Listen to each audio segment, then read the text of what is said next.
And we are live here on Facebook, YouTube, and Twitter. What's up, guys? Nick Scripp here on the P2W Fantasy Podcast, continuing the shows on even after the fantasy football season.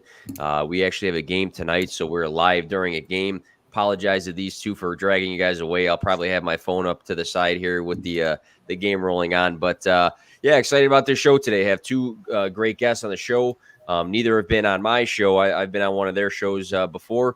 But yeah, we are going over some redraft reflections today. So before we get into anything related to the show, I do want to make sure, first and foremost, I say that this podcast is partnered up with the Fantasy Points Media Group. FantasyPoints.com is my personal one-stop shop for everything fantasy related. I'm on there daily. Everything you're looking for in terms of redraft, DFS, best ball, dynasty, it's all on FantasyPoints.com. So go check the website out.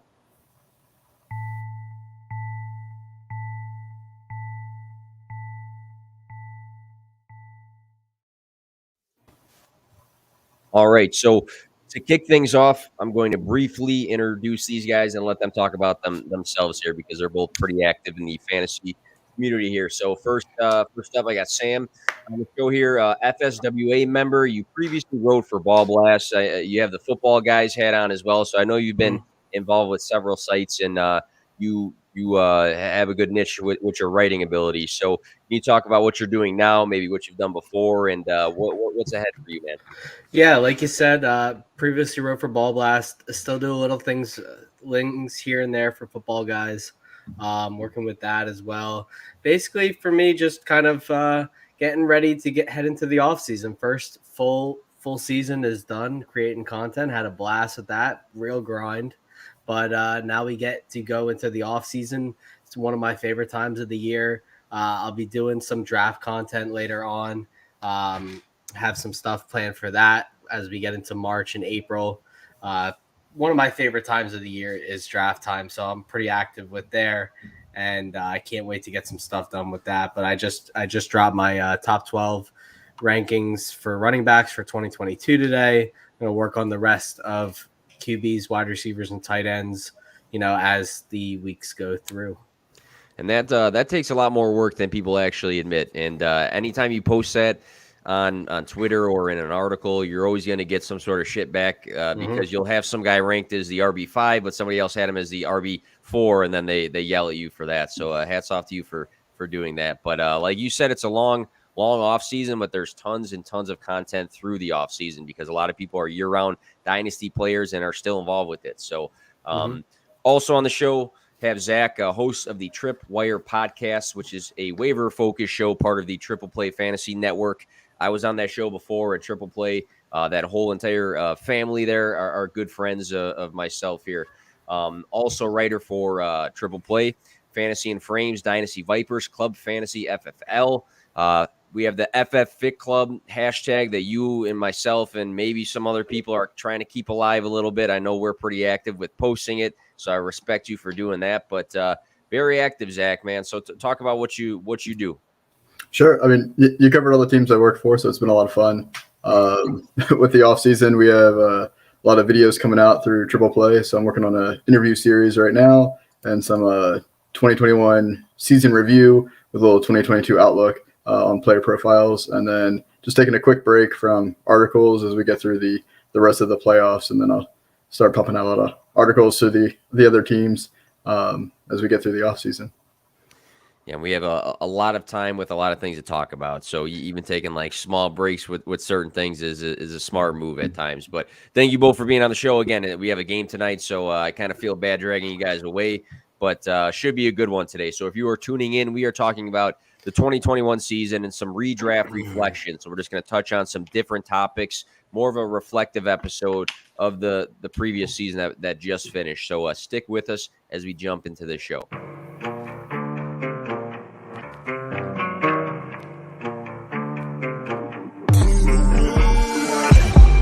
Play to win, no fear to give. I feel but I can't forgive. I go all in this time, yeah, I won't regret. I'll pick the best on trip, they don't understand. I play to win, yeah, I play to win, I play to win. Yeah, play to win, I play to win. Oh, play to win, I play to win.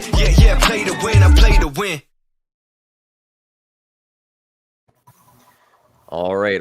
So redraft reflections for the episode today. Starting off with the waiver wire. So I mentioned, Zach, you did a show all season for waiver wires every Monday. Big piece for redraft and dynasty leagues, but there's typically a lot of bold opinions on how to approach the waiver wire, who should not be picked up. It's not always black and white with things. So I guess my first question to you guys is, and we'll go Sam and then to Zach afterwards. What's something you learned personally as a fantasy manager from playing the waiver wire this year? I mean, I feel like me as a fantasy manager, if I play fantasy for 10 years, I'm still probably learning something every year from just playing. So what comes to mind, Sam? Well, the waiver wire for me was a big learning experience. It's kind of ironic that we're starting with this question. I also hosted the Ball Blast waiver wire show with our buddy Bo McBigtime, and going over that is just so much that goes into waiver claims every week. If I had to pick one thing away, is that it really takes a lot of time to focus on the waiver wire. You really have to nail down who you want to spend your fab on if you do have play in leagues with fab. And if not, you have to, figure out where to prioritize whether to use your waiver spot or not, because, it's a strategy. It's playing keep away with other fantasy managers. It's improving your own team, even if you don't need to. But it's the craziest thing is just how much time goes into a league's waiver wire picks. It could take 30 to 40 minutes just to figure out who you want to allocate your fab to. And just the sheer amount of players each week was something I really didn't think about until I did a show. I'm sure Zach kind of had the same experience there. Yeah, and I like the point about the time of it, because I think what most people think when it comes to like producing content for waiver wires, and you guys both did a show, I would do typically like really brief like TikTok videos that I put on Twitter and stuff. But it actually takes a long time because there's a lot of guys that have random good weeks. So to go through every single team and figure out like this guy is actually a guy that might do this again next week versus this guy was a one-off, like don't waste your time on him is something that you have to be kind of smart with at times. But Zach, any thoughts on anything that Sam said, and then go into any of your thoughts on something you learned through the waiver wire this season? Sure. I think Sam summed it up pretty well of kind of what the waiver wire encompasses. I think a lot of people kind of forget every offseason, like when they're signing up for all these different leagues, which is exciting. We love drafting. But then when it comes time to actually trying to win your league, I think it's really done on the waiver wire. You need to stay active. Now, you can get lucky and draft some great guys, and that's wonderful. But odds are you're going to need to fix your team through the waiver wire. So that's kind of the biggest thing. I mean, that's something I think we've all learned before, but being active, and I'm sure in the leagues that you probably were the most active in your waiver wire, you probably performed better than the leagues where you kind of just gave up on the waiver wire because you didn't have time. A little peek behind the curtain, I guess, as we create waiver wire shows. For me, I'm kind of looking almost days ahead. I'm on Saturday. I'm kind of already forming my show sheet, looking at who's already at 50% under for rostership on ESPN, and kind of just guesstimating who I think could have a big game, who's got good matchups, looking at the week ahead. And that's kind of how I started. And then based on those games and based on matchups, as I start cutting players or adding more, and that kind of helps me save some time because, like I said, we're putting that content out on Monday night to get everyone ready for their waivers on Tuesday. But really, it's just about being active and really, like you said, paying attention. Like you said, some guys are going to have a blow-up week, which is great. You probably didn't have them. That's why they're on the waiver wire. Yeah. But was it sustainable? Was it just one play? Really looking at those peripheral stats of targets, maybe even how much time of possession was it? Were there any outliers of that game? Like what was the reason why they did so well that game or did so bad that game? That really could be an outlier, or is that a trend that you started noticing for a few weeks? So those kind of different stats help. Yeah, I agree with the stats part too, because like something I've looked at more this season is snap percentage. So sometimes a wide receiver has a decent day, but then you look at it and he only played like 30% of the snaps. He just made some bigger plays during that game. So looking a little bit deeper is important. Something that came to mind for me is being aggressive early. And this is not saying like go out and blow your fab right away, but I think when you see signs of somebody that might have that long potential for the season, being aggressive with your fab early on might be in your favor, because as the season goes on and people are starting to not, make the playoffs or lose hope of making the playoffs, or are not, as active, you're going to get some freebies off the waiver wire, because you're going to have less people trying to attempt to grab guys towards the end of the season. Whereas the beginning of the season, when we have the my example here, Elijah Mitchell's of the world, a lot of people were giving other people shit for spending too much money on him. But then I'm looking, I have the list here. I'm looking at Elijah Mitchell, who was a waiver wire guy for redraft leagues. Week 7, RB12. Week 8, RB8. Week 12, RB3. Week 13, RB13. Week 17, RB9. So plenty of weeks as a top 12 guy. If you spent your fab early on him, it paid off. I mean, you have to be smart with it. But I think that's something I thought about a little bit more, is like being a bit more aggressive early on when you see some really good signs, and not being worried about, I need to save my fab for week 13 when I, might be going into the playoffs. So that's my example of a player that I feel like was a good waiver wire move for me. I took second in a league that he was a big part of. He did miss a handful of weeks, but the weeks he did play, it was beneficial. It was a benefit to me for having him on the team. Another guy wrote down Elijah Moore. I had literally everywhere, but in a small roster league, I ended up dropping him after the draft. I picked him back up, and then I had him for those 3 weeks that he had the 20+ fantasy points. So that was another guy that came to mind. But Zach, was there somebody that stood out to you as a fantasy manager that you're like, hey, this guy actually helped me out from the waiver wire this season? Yeah, so we'll actually plug Ball Blast. I was in their listener league this season. It's a 14-team league. That was probably one of the hardest drafts I've ever been in. It was a lot of fun. And I went, I don't want to call it 0 RB, but I probably went 0 RB in that draft, just the way it fell. I took Travis Kelce, my first pick, which probably didn't really work out, though. He had some good weeks. I can't remember if it was week 1 or week 2, but I picked up Cordell Patterson. And there really weren't that many people fighting for him, if I remember correctly, bidding on him for him. And he definitely helped me get in the playoffs, just because he was able to plug into my running back spot for pretty much every week, because my running backs were not that strong, because of how I drafted. I got lucky with like Damian Harris and stuff like that. But then during bye weeks, I could swap him over to wide receiver. He had dual eligibility in that league. So he was probably the sole reason why I made the playoffs. And it's just because I took a chance, and he looked really dynamic early on. If we remember how dynamic he was at the beginning, he just was terrible at the end of the season. But yeah, that was Cordell was probably my big personal pickup. And I know most people, in their rankings had him as a top 12 running back before the season started, but he definitely was a pleasant surprise coming off that waiver wire, especially being a 30-year-old ex-special teams guy out in Chicago here. But Sam, same question. Who was somebody that helped you out this year? You made a move, and it really paid off.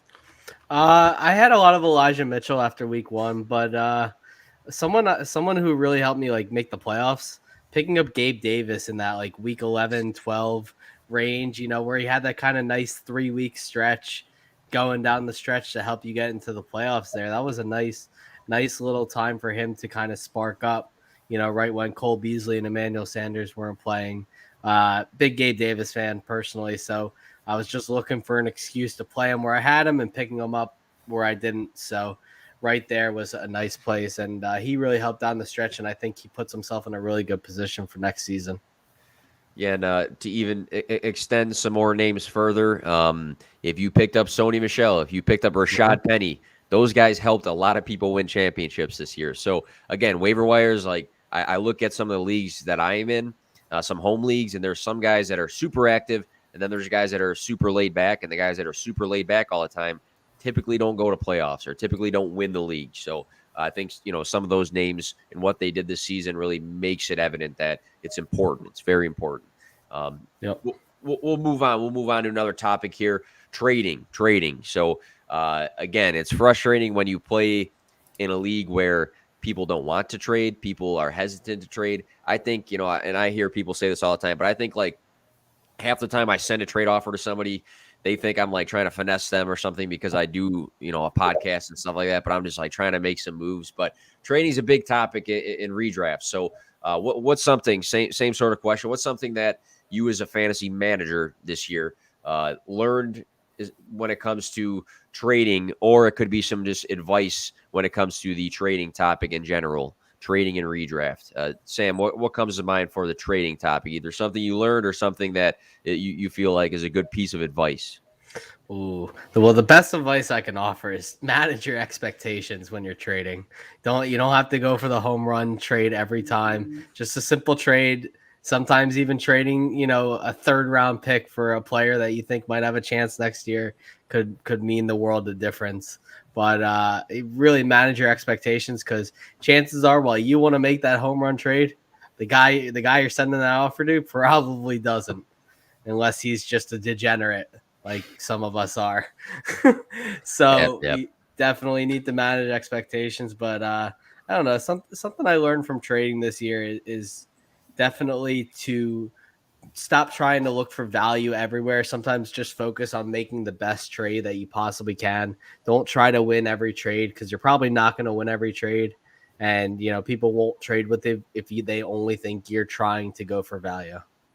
I think that's a good point. I think it's a really good point. That was one of the things that I wrote down a little bit different of a view, but I think that, we overly focus on winning a trade, and we see it every day on Twitter. People say who won this trade, and they put a poll up all the time. But at the end of the day, I'm fine in redrafts, mostly redraft. I mean, in Dynasty, it's a tougher subject, but in redraft, I'm fine losing a trade if you put it into a calculator or you pull it on Twitter, if it makes my team better at the end of the day. If I gave you a better set of value to get a positional need that's going to help me win, I'm fine with it. But I think most people get so focused in on like, all right, this is the trade that just happened. Did I win it? Well, let me see your team afterwards. I mean, there's more to it. That's a good point though.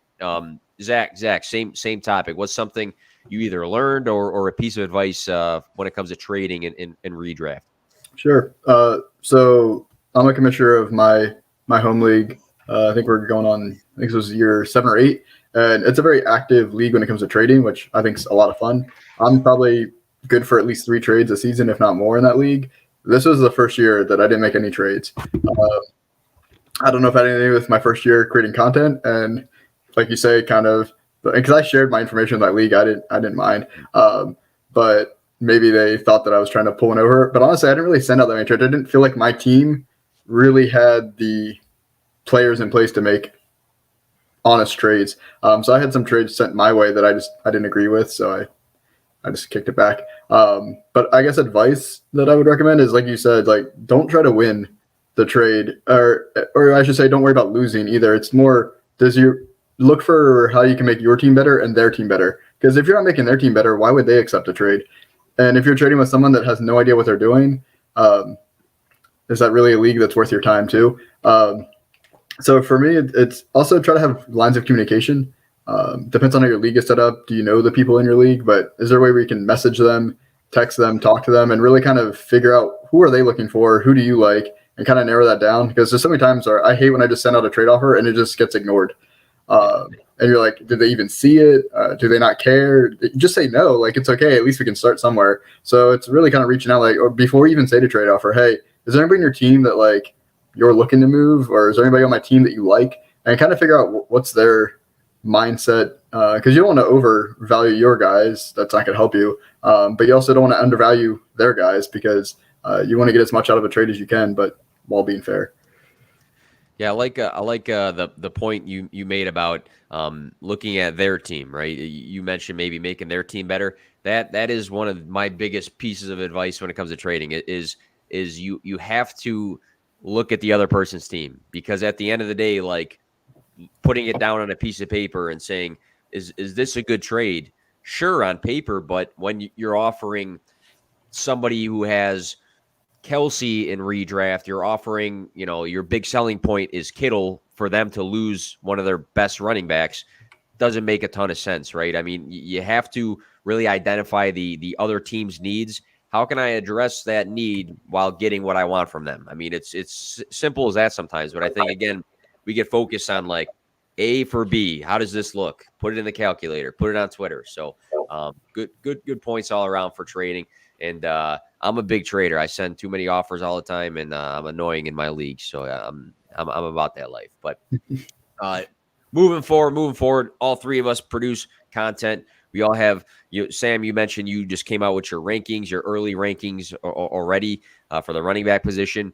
We're constantly putting out advice. We're high on certain guys. We speak on certain guys individually at times, and it really is interesting to look back and say, hey, like I did well with my analysis on this guy. I missed on this guy. So we'll start with the positives before we get into the negatives here. So the focus of this question right here is big hits. So a big hit to me is you might have like spoke about this guy maybe on a podcast, or you put out a written article, or maybe you were tweeting about him often, but you were high in a guy, maybe higher than the consensus, and the guy had a good season.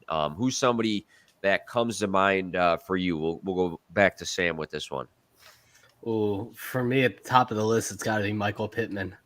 I like it. It's one of my favorite picks from this past year. Just felt like Wentz was the guy who was going to push the ball downfield to him, make him be a relevant contributor to this team instead of the part-time contributor that he was in his rookie season. And it really worked out. 85 catches, over 1,000 yards. I think it was 8 touchdowns. Finished right outside the wide receiver 2, or I think he finished right inside the wide receiver 2 number. So great season for him. And then another one for me, I was a really big on Jalen Hurts, and really glad that turned out well. Obviously, personally, being an Eagles fan, worked out well there. So with the top 7 finish, right where I had him. I like the Pittman call. He's a guy personally that I'd say is somebody early on in the season I started like really getting interested in, and I made some moves personally to get him on my team, and then through my podcast I was speaking on Pittman more often, but it wasn't a ton before the season. So again, sometimes you hit him earlier, or later, but I really like what he did this season, and he was a guy that some people were starting to get down on because he'd have like 2 bad games. And I thought he had some really, really nice weeks, multiple games above 20 fantasy points this year. He took a big jump. So I really like that. Hurts, I'm a massive Hurts fan as well. I had a whole YouTube video just focused on him. Really liked what he did. And it's unfortunate that he's not playing anymore after that loss at Bucs. And of course, I'm sure everybody's going to be pointing to him for certain things. But Zach, same question. Who's somebody you feel like you might have been a little bit, higher on before the season started than the consensus that you feel like is a good hit for redraft this year? Sure. So I'm going to preface this. I don't do ranks, so I applaud everyone that does, but no, thank you. This is just stressful. Yeah, it's stressful. It's too much. So for me, I did not expect for either of these guys to do as well as they did, so it kind of feels like I'm cherry picking. But Austin Eckler, I always felt like he deserved to be in the first round as a pick, and especially even half PPR. Like I was really excited by how much work he had the potential of getting. I did not expect him to get that many touchdowns. I'm not going to pretend like I did. But I mean, we were talking about his offensive coordinator, kind of making him the Alvin Kamara of the Chargers, and he pretty much did that. The stats pretty much line up pretty equally from Kamara's best year. So I thought that was great of Eckler. Now I'm not going to be like Victoria and call him stepdaddy, but I thought that was a hit. And then Cooper Kupp, again, did not expect him to be the wide receiver 1 or get that many touchdowns, but I liked him over Robert Woods. I actually had to make that decision in Scott Fishbowl at my pick, and it was between the two of them, and I went with Cooper Kupp. Unfortunately, I still missed the playoffs by like 2.5 points, but it did feel good to kind of go with Kupp, where a lot of people were really excited about Robert Woods' efficiency and all of his metrics, but there's nothing wrong with that. I mean, if he didn't get hurt, he was having a very consistent year. I think he was putting up 12 to 15 points every week. But I think everyone was kind of turned off by Kupp's lack of touchdowns the previous year with Goff. And I mean, it was a very different offense this year. And we've seen Kupp put up 10 plus touchdowns 2 years ago. So touchdowns aren't a sticky stat, but I liked his peripherals, and again, I did not predict him to be the wide receiver 1, so I'm not going to pretend like I did. But it was nice to see him do well. And can I guess your guy, Nick? Oh yeah, I'll have to talk about Kupp on the flip side of things personally, but I like the Eckler call. It was funny. Last season, my bold take was that he was going to finish as the RB2 overall behind McCaffrey, and I was wrong. He was hurt and everything, and I was a year too late. But I talked about him earlier on a podcast. But what I really liked about Eckler this year is that he scored through the regular season 12 rushing touchdowns. His entire career before this year, he only scored 9 rushing touchdowns. So to see him take a big bump in that stat was impressive to me. I got Nate Williams in the chat here, really good friend, asking, and we'll throw this on here in the middle of the show. I'm always welcome to questions. I wish that we can see it on Twitter. We still can't. So if you are watching this on Twitter and you want to ask a question, go to the YouTube channel because we can actually see the questions here. But I'll leave this open to you guys. You guys can jump on this question, but I'll read it off for those that listen to this in their car. Where are you drafting Amon-Ra in redraft next year? Or where do you project his ADP at this point? Swift and Hawk will be back, plus possible other new additions. I love this kid. Just curious of your thoughts. I'll say briefly, and I'll let you guys say whatever you want about this topic. I don't know off the top of my head, what round he's going to go in. I'm going to guess that he might get – you're probably going to have somebody that's going to reach on him a little bit early just because of how hot he was at the end of the season. I do think that there is going to be a chance that they bring in another wide receiver. But I also think that seeing how productive this guy was for multiple weeks when given the heavy volume, I still have a lot of interest in him. I'm a massive Swift fan. I think Swift, being out, they had some extra targets to spread around a little bit. Hawkinson was out a little bit as well. But you have to give credit where it's due, and he was making tons and tons of plays. So I feel like from a dynasty perspective, if you had him and you took him in the 3rd round of your rookie draft, you probably are pretty happy right now. And his price in dynasty probably took a massive jump just because of those weeks. But I'd say in redraft, I probably won't end up taking him because I feel like somebody's going to take him a lot earlier than me. But I do think that he's going to have another good season. But any thoughts on Amon-Ra St. Brown? And again, I love the player. I just think that when somebody's hot, someone's going to reach a little bit earlier than I probably will. Any thoughts, guys? I think I'm unqualified to talk about how the Lions will use their draft picks since I don't know anything about the Lions. But I'd have to imagine they draft a wide receiver. Where they draft the wide receiver is going to be a question. They waited till the 4th round to draft Amon-Ra St. Brown with literally no help, and Tyrell Williams was supposed to lead this team. So I don't think it ranks too highly on their list of cares and needs. They do have 2 firsts. They have 2 thirds. So they have possibly 5 picks in the top 100. I'm not sure how it shakes out. Now, I would be surprised if they don't draft 1 or 2 more wide receivers behind him and go into that. And with Swift and Hawk back, I mean, I think he's going to – I agree with you, Nick. I think he's going to get steamed up to the point where he's going to be a little bit too high to take in redraft next year. I'll be on him if he falls, but I have a feeling he's going to be a lot more of a nice, steady dynasty play than he is a redraft play at the price. He might be a 6th or 7th round pick, and that'll just be too expensive. Any thoughts, Zach? Yeah, I think I agree with both of you. I think if we're talking dynasty, he's a great value if you already have him on your roster, obviously. So maybe you trade him, maybe you don't. Depends how you feel about him. But I think if you're in a startup, he's going to be overdrafted at least through the rookie draft until we see, or even free agency until we see where some different players land. I think the sample size is just so small. Like you said, Swift and Hawkinson were out. So he just feels really great because he probably helped you win a championship, which is exciting. But that doesn't mean he's going to perform like that every week. Not that we expect him to, but that's going to help, especially in redraft. I think we don't need to worry about it right now. We're so far away from drafting in redraft. But it wouldn't shock me if he gets overdrafted. Unless, like I can say, if there's a big free agency pickup and maybe a big draft pickup, then maybe there's that narrative that, oh, now he's back to being second fiddle again or third fiddle, and that maybe changes his draft capital. But it also wouldn't shock me if we end up talking about him on the waiver wire show after the first month or 6 weeks into the season. Everyone overdrafted him. He doesn't start off hot again, and it's still only his second year. And then he's one of those, you got to drop him and get it going to the bye weeks. He isn't performing, and then he ends up doing another great end of the season. Wouldn't shock me.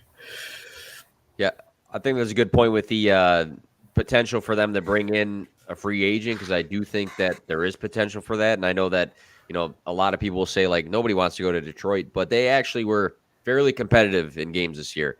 Mm-hmm. And I think that would be a way for him to go back to being a value. And I think he's, a guy that kind of starting to – guys like him and Kupp after this season have changed, I think, the mentality of a slot receiver, because everybody thinks a slot receiver only gets like 2-3 yard passes all the time and things like that. But I like that point. It'll be interesting to see what they do, whether it's a draft or they try to make a free agency move for St. Brown. But back to the topic, I'll go quickly over mine. I wanted to say Swift, but he got injured. I was like obnoxious about Deandre Swift because I am a massive fan of his, and I was pounding the table for him. And before he was injured, weeks 1 through 11, he was the RB5 overall. He was being drafted, I think, as like the RB16. The guy I want to talk about, and I've been talking about him a lot through the season, Brandon Cooks. I did a board session in my office. He was wide receiver 39 for his ADP. He finished as the wide receiver 16. So I was pretty high on Cooks. I saw the potential for high targets, high yardage. He's done it so many times in so many different places for the year. And he was a guy I felt like was a pretty good hit, because it wasn't me calling, Jonathan Taylor and saying he's going to be the best running back this year. It was Brandon Cooks, who was being drafted almost as the wide receiver 40. So that comes to mind. I talked about Elijah Moore a lot, but again, he's another guy that got injured. So I do want to shift over to the misses. And I'm talking about the whiffs here. But you mentioned Cooper Kupp, Zach. I was one of those Robert Woods over Cooper Kupp guy. Cooper Kupp finished 80.1 fantasy points ahead of the wide receiver 2. So that says all you need to know about Cooper Kupp. The other guy I really whiffed on personally was Joe Mixon. I think I had him somewhere between like 12 and 15 for my rankings before the season started. He was the RB4 for the year overall, which I'm not going to take lock anything. There's a handful of running backs that were out of the picture due to injury, but I will say Joe Mixon had a really nice season. He had a handful of games above 25 fantasy points. The efficiency is still a little iffy sometimes on the ground, but I really did whiff on Joe Mixon. But I do want to extend that question just to be accountable here on the show and ask who was a miss or a whiff of yours, Zach, for this year. Sure. So many wide receivers. I got Kupp, but Ayuk was a huge miss. Allen Robinson, DeAndre Hopkins. Those were all guys that we were all so excited to draft. And if you could probably draft 2 of those guys on your team, and you're like, I am set at wide receiver, and you would be dead wrong. They crushed you. So definitely the wide receivers this year for me. Really, I was coming out some drafts, just very excited. I'm like, I love this roster, and did not work out. Yeah, there's a lot of unexpected finishes, like Allen Robinson over here in Chicago. Never scored, I don't think, 11 fantasy points on the He did did not. So yeah, that says enough right there. But Sam, same question, man. Same question. Who was a whiff or a miss for you this year? Ronald Jones. It hurts. Tone of voice says it all right there. It still hurts. Look, there were questions about why he should be handed the lead role, but we all just assumed it based on last season. We kind of just ignored that Leonard Fournette was the postseason hero, Lombardi Lenny. And I guess that kind of cost us. Yeah. And that was that. And, it is what it is. But I also said that Devontae Smith would be a top 15 wide receiver. And that was a little bit of a homerism for me. But I'll own it. Yeah. This Eagles offense, completely other edge of what I thought they were going to be. I thought they would be a run first team, but would be pass heavy in the fact that they would be down a lot and be passing a lot. I did not expect them to have the number one rushing offense in the NFL. That came completely out of left field, I think, for most people. But it tanked any hope of Devontae Smith having a true breakout season. And as such, Jamar Chase has talked about who he is. Jalen Waddle has talked about who he is. And people kind of just push Devontae Smith to the side, and he's a very nice value. I agree with that because I feel like sometimes with the rookies, when we miss, we can miss in the like N'Keal Harry sort of sense, or the JJ Arcega-Whiteside, or I can't even say his name. That sort of sense. Don't say his name. Just don't say it. With Devonta Smith, we've at least seen some decent games out of him this year, though. That's the good part. I mean, if he had a dud of a year where we never saw any sort of glimpse, we saw a couple games around the 19-point mark. We had 2 games in a row around the 22. Yeah, so I get that portion of it too. But Rojo's an interesting one because I wonder what's going to happen with him, because he's going to hit free agency. Are they going to try to convince him to stay or something? You know, I'd be surprised if they did. But his dynasty, he might be one of those sneaky, like, try to just go and grab him in a deal for, you know, that you're focusing in on somebody else, just to see where he goes in free agency. But that'll be interesting to see. Shifting things over, we talked about producing content. We talked about playing fantasy. Let's talk about consuming content. And to be honest, I'm like super specific with the content that I personally consume and listen to.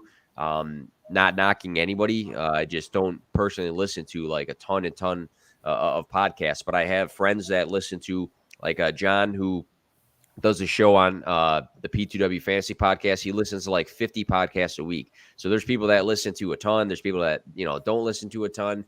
There's people that read a lot of articles. There's people that don't read a lot. So I guess I want to focus in on the consumer perspective of things. What do you think is something that stands out to you that you like when it comes to consuming content, which might be an important topic to talk about if, for instance, there's content creators listening to the show right now and they're like, oh, this will be interesting to hear.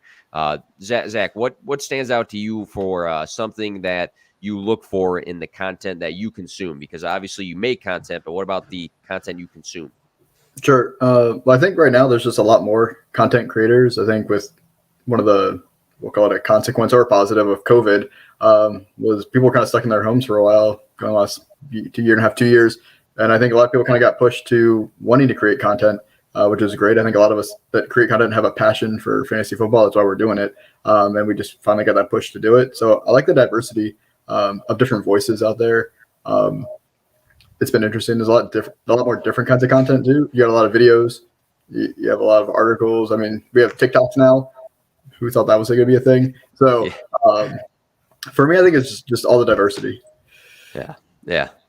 I do agree that within a year span, it seems like that, you know, this is my second year of producing content, but I will say a year ago, I feel like it was pretty straightforward. It was like some streams, a lot of articles, and nowadays people are using so many different methods of sharing information. And I myself have tried to expand what I release on a weekly basis, and you know, I've tried different things just because it's kind of like, I mean, the times we're in where we have so many different ways of using technology in spreading information. So it's definitely interesting to see that.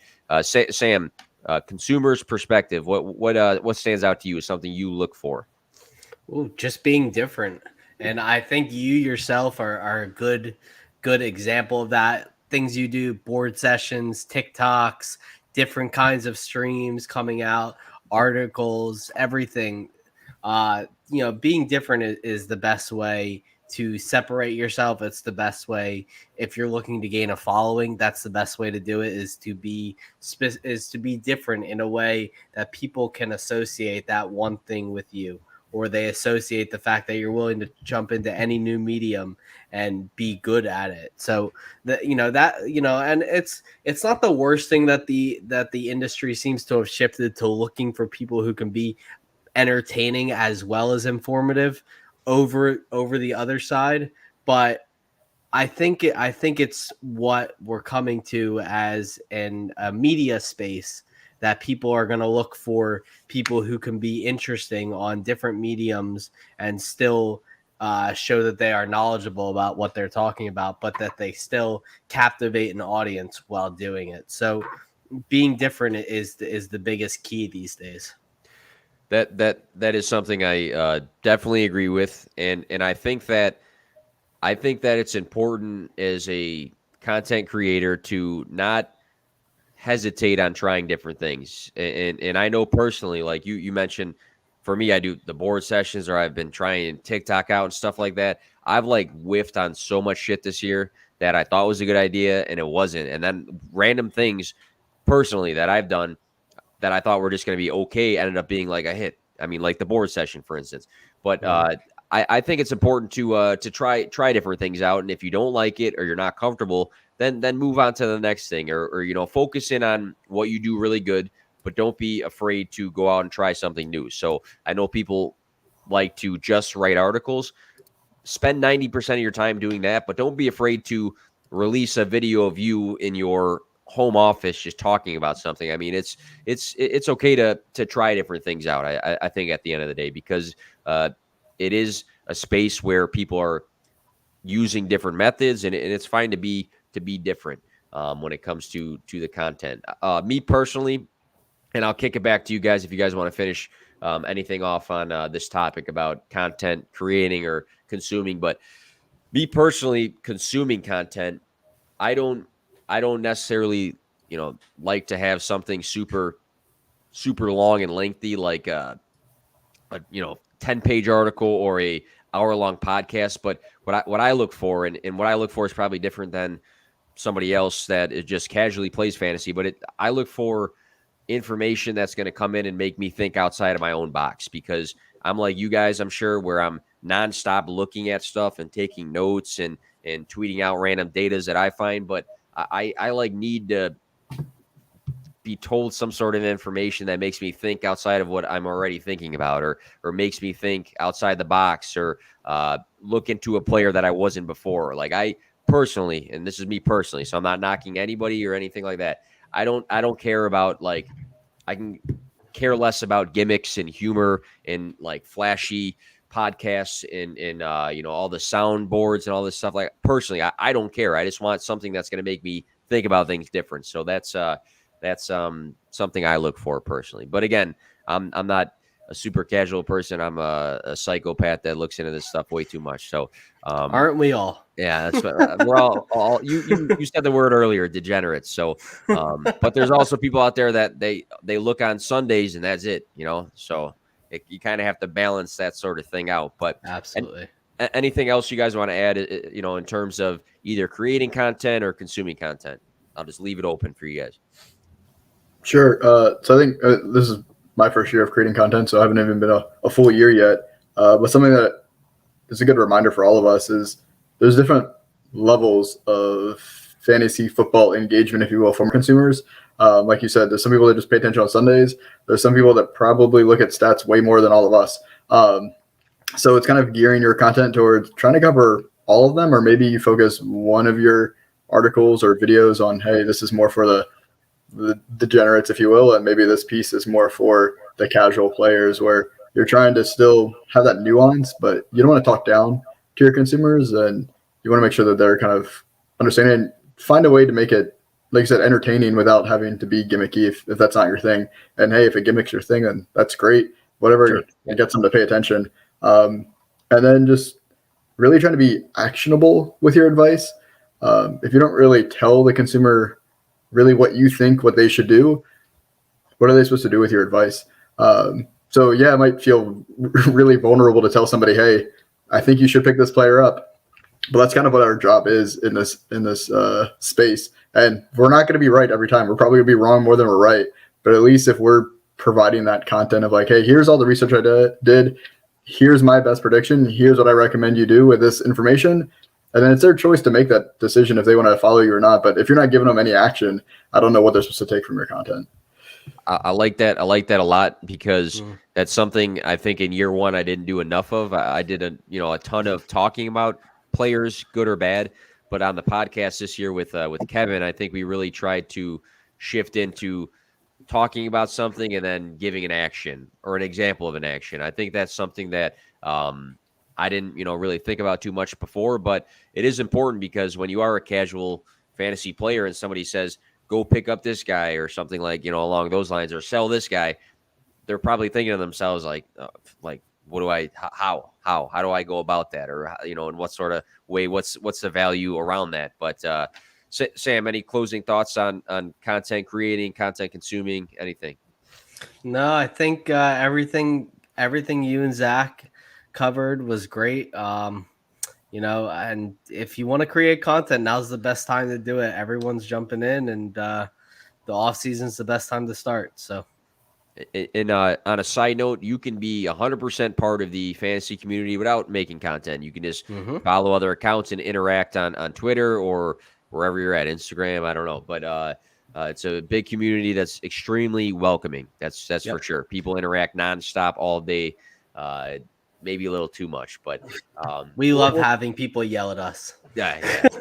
That's true. That's why my profile picture is me with the tattoos out. So I try to look tough so nobody yells at me, but I still get yelled at all the time. So we know you're a big softy. It is what it is. It's all those workout videos.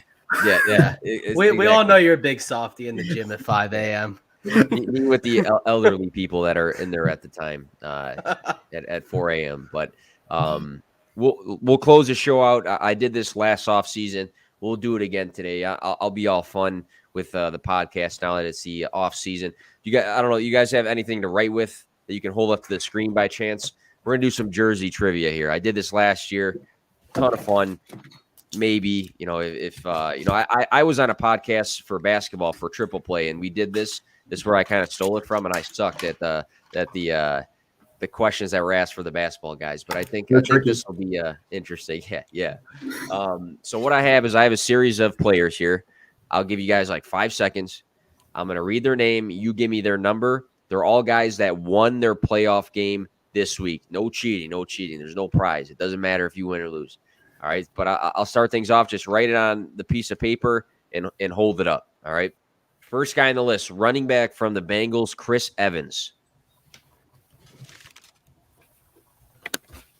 All right, we got one. All right, so you guys are one number off. Zach had 24, Sam had 25. The answer was 25. So we got Sam up 1-0 so far. All right, next one on the list here. Wide receiver from the Bills, Isaiah Mckenzie.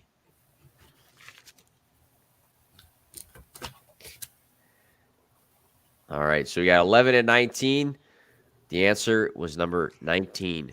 I have a feeling Sam's a jersey guy. Maybe a jersey I don't guy. feel good already. Down to 2. That's all right. I'll just keep all-time records here. So we got 2-0 so far. Running back from the Buccaneers, Keyshawn Vaughan.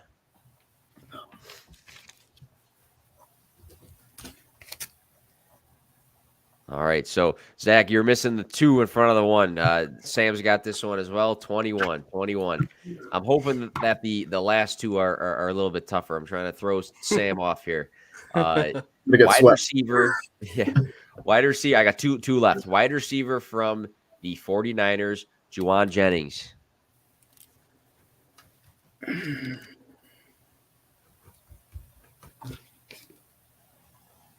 All right, 27 and 15. Sam's right again. So we got 1, 2, 3, 4 for 4 for you. All right, last one. Maybe this one's easy because the guy just played, had a badass game for whatever reason, but running back from the Chiefs, Jerick McKinnon. I don't even know.